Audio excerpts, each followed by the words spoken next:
Halo nakama, selamat datang di channel Anime OP.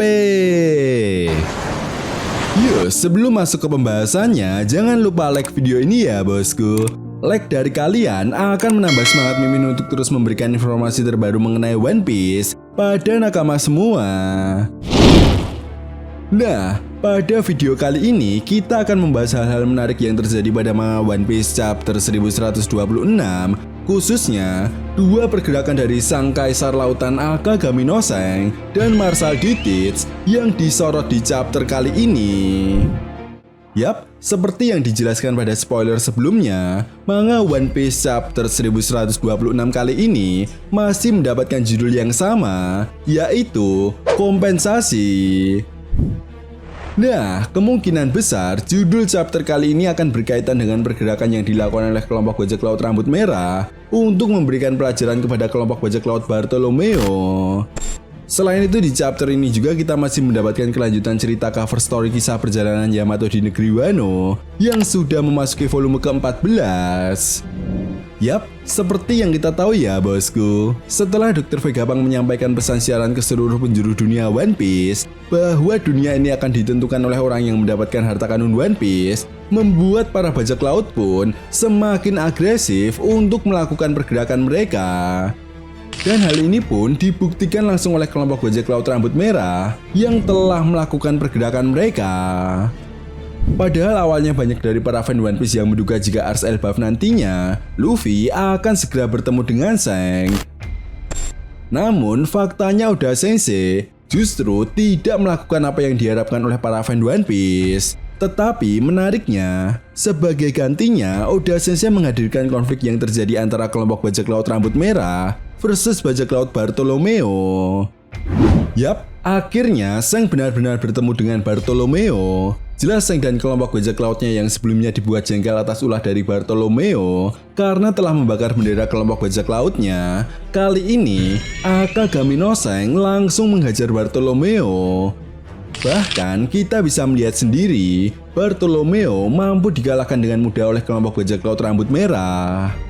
Menariknya, Bartolomeo yang sudah kalah ini pun kemudian diperintahkan oleh Hongo untuk memberikan sebuah racun kepada Luffy.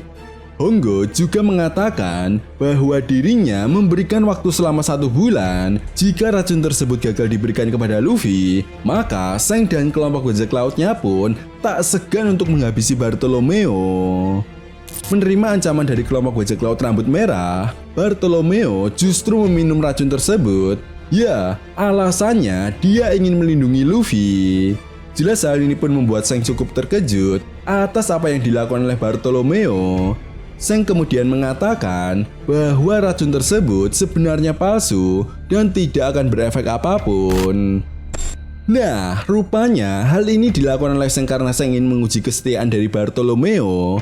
Namun menariknya saat Bartolomeo akan melarikan diri, justru dari kejauhan, Yasop menembaki kapal Going Luffy Senpai hingga meledak. Entah Yasop melakukan hal ini atas kehendaknya sendiri atau tidak, tetapi yang jelas hal ini menjadi sebuah bukti nyata jika kelompok bajak laut rambut merah adalah kelompok bajak laut yang tak kenal ampun dan kejam terhadap musuhnya. Ya, disadari atau tidak, Oda Sensei seolah menutupi kekejaman karakter Akagami no Seng dengan anak buahnya. Maksudnya di sini adalah, meskipun Shanks tidak mengeksekusi musuhnya secara langsung, namun sebagai seorang kapten di kelompok bajak lautnya, Akagami no Seng memiliki tanggung jawab atas apa yang dilakukan oleh anak buahnya. Dan apa yang dikatakan oleh Hongo kepada Bartolomeo bahwa bosmu, tanda kutip Luffy, harus bertanggung jawab atas apa yang kau lakukan. Yap, seolah menjadi bukti bahwa sosok Akagami no Seng benar-benar menjadi karakter yang kejam. Lalu kemudian di sisi lain, sosok Monkey D. Garp yang akhirnya nasibnya diperlihatkan di chapter ini pun menjadi sesuatu hal yang cukup menarik. Yap, seperti yang Mimin bahas sebelumnya, bukan bajak laut Kurohige namanya jika mereka tidak memanfaatkan hal sekecil apapun demi keuntungan bagi kelompok bajak lautnya. Jelas keberadaan Monkey D. Garp tentunya akan dimanfaatkan oleh kelompok bajak laut Kurohige untuk memuluskan rencana besarnya.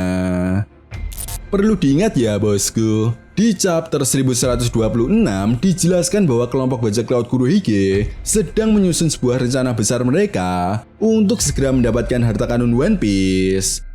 Entah apa yang akan direncanakan oleh Kurohige ke depannya, namun yang jelas di chapter ini juga kita diperlihatkan Laffy yang sedang mengawasi pergerakan dari organisasi Revolutionary Army. Bahkan Kurohige mengatakan kepada Laffy untuk tidak bersenang-senang dan melupakan tentang persiapan. Nah, sampai di sini apabila kita analisa lagi, ada sesuatu hal yang akan diincar oleh Kurohige dari organisasi Revolutionary Army. Dan kemungkinan besar, hal ini adalah pasokan senjata yang dimiliki oleh Umid. Yap, Umid ini adalah salah satu kaisar dunia bawah yang memiliki peran penting dalam memasok persenjataan bagi pemerintah dunia.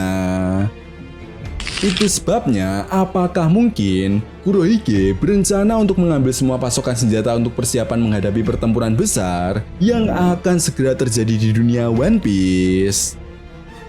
Nah, memang hal tersebut tidak sepenuhnya salah ya bosku. Seperti yang sudah Mimin jelaskan di awal tadi, Kurohige bukanlah kelompok bajak laut yang asal melakukan pergerakan. Dia akan memanfaatkan hal sekecil apapun demi keuntungan bagi kelompok bajak lautnya.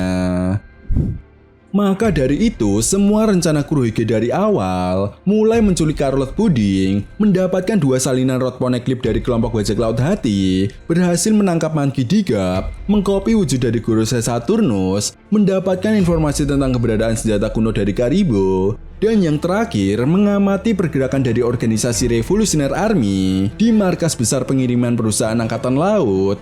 Semua hal itu perlahan tapi pasti akan membawa kelompok bajak laut Kurohige selangkah lebih maju untuk mendapatkan harta karun One Piece.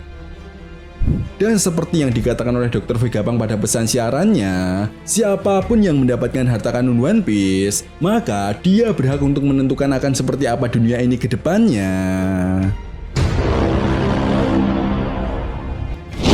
Nah, itu tadi merupakan review dan analisa manga One Piece chapter 1126. Jika kalian punya pendapat lain atau teori tentang pembahasan kali ini, silahkan tuliskan komentar kalian di kolom komentar ya bosku. Oke, sampai di sini dulu pembahasan kita kali ini, and see you next time.